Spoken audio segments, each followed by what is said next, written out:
जय श्री राम दोस्तों। पिछले वीडियो में कालसर्प दोष की जानकारी दी थी। आज इसके उपाय के बारे में बताने जा रहा हूँ।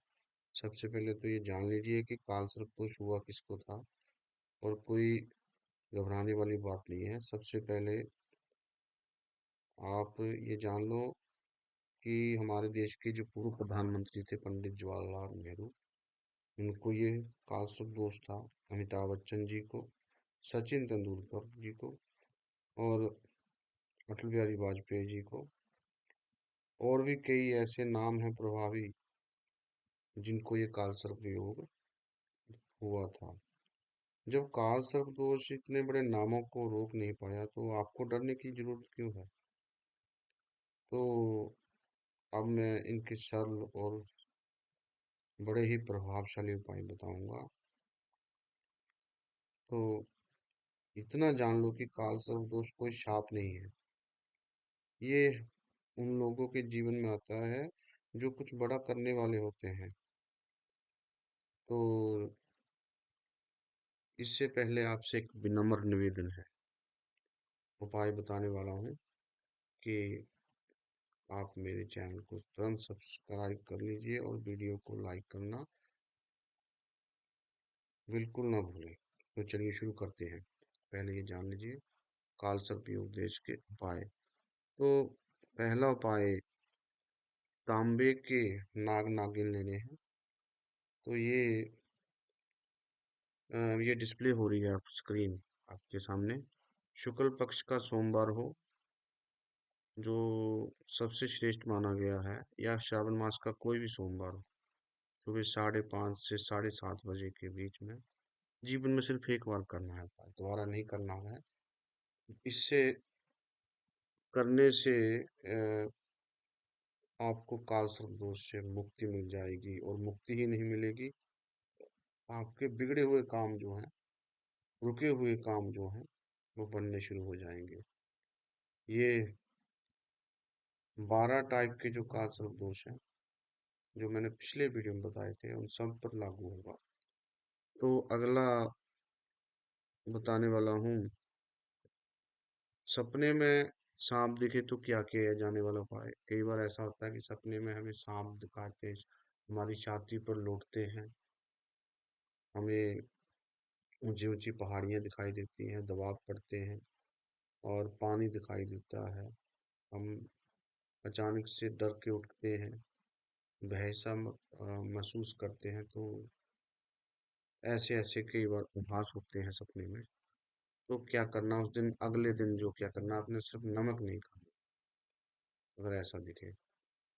तो ऐसा करने से भी वो दिन आपका शुभ जाएगा। उस दिन कोई काम जो है, रुकावट नहीं होगी। तो अगला उपाय जो है, मौन मंत्र। मुश्किल है, कर सकते हैं। अगर नहीं कर सके तो कोई बात नहीं, उपाय और भी हैं। तो ये जो मौन मंत्र है, मौन रहना है, सोमवार से शुरू करना है या अमावस्या से शुरू करना, 21 दिन लगातार तक ये उपाय करें। अगर कर सकते तो ठीक है, नहीं तो कोई बात नहीं। ये भी बड़ा ही प्रभावशाली उपाय है। खुद ब खुद राहु और केतु का प्रभाव कम हो जाएगा जब आप शांत रहना शुरू कर देंगे। तो अब विशेष दान है नागपंचमी का। नागपंचमी साल में एक बार आती है, और ये हर साल करना है। क्या करना है, समय जो है सुबह 7 से 11 बजे के बीच का। दूध, काले तिल और गुड़ अपने समर्था के अनुसार किन्हीं भी 8 गरीब बच्चों को ये दान कर देना है। ठीक है, सुबह 7 बजे से 11 बजे। तो इससे क्या होता है, ये करना सिर्फ नागपंचमी वाले दिन, हर साल। तो आपका वो वर्ष जो होता है रुकावटों भरा नहीं रहेगा। तो अगला, 11 शनिवार तक ये उपाय क्या करना है, आपके घर में जो झाड़ू है ना, उसको धो लेना है और सुखा लेना है। ऐसे 11 शनिवार तक ये करना है। तो इससे भी काफी रिलीफ मिलता है। और लास्ट में जो उपाय है, महामृत्युंजय जप और नाग सेवा। ये जो उपाय है सोमवार को करना है, या फिर त्रयोदशी वाले दिन करना है। 11 सोमवार लगातार करना उत्तम माना गया है। रोज नहीं करना है, सिर्फ सोमवार को एक माला रोज करनी है। एक माला करनी है रोज।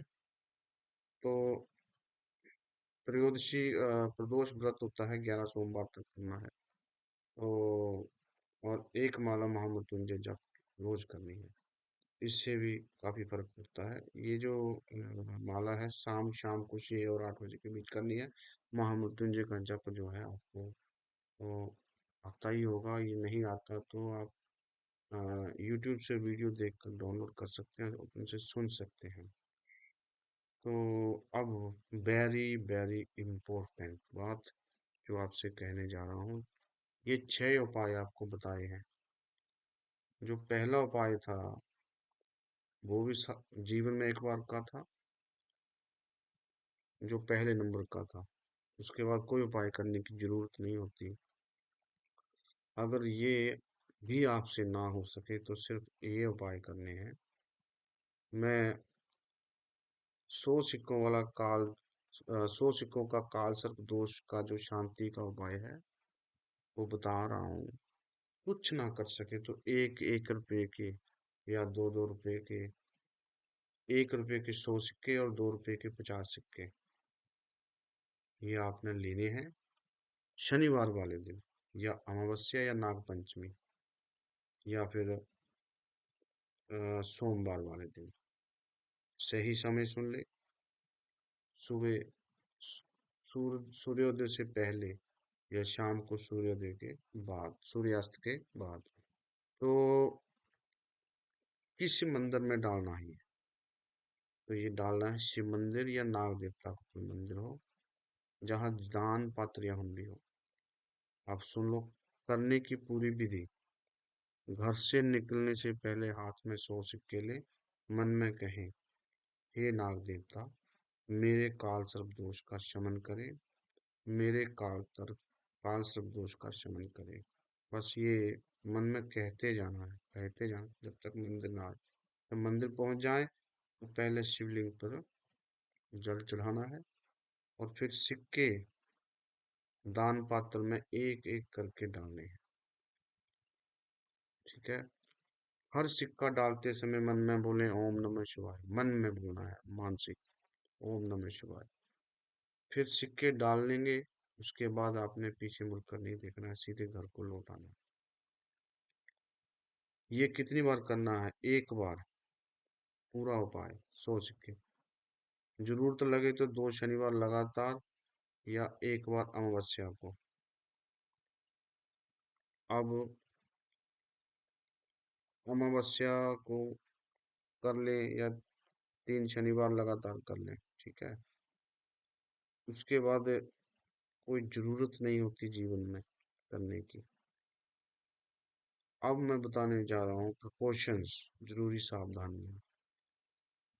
जो ये उपाय बताए हैं ये किसी को नहीं बताने हैं। आपने ये उपाय किया, और जिस दिन उपाय करने हैं उस दिन नमक नहीं खाना है, और ना ही कोई मांस मदिरा भक्षण करना है। और सिक्के गिनते हुए दोबारा ना निकाल। ठीक है। मान्यता है 100 सिक्के 100 जन्मों के कर्मों का प्रतीक। दान में राहु केतु का भार हल्का होता है। मानसिक भय बनता है, रुकावट आती है, बार बार परेशानियां मिलती हैं। तो इसमें आपको ये मदद मिलेगी। जो पहले नंबर का उपाय है और ये लास्ट नंबर का उपाय है। बस ये पहले और अंतिम वाला जो ये बड़ा जरूरी है, इन दोनों में से एक कर लें। धन्यवाद।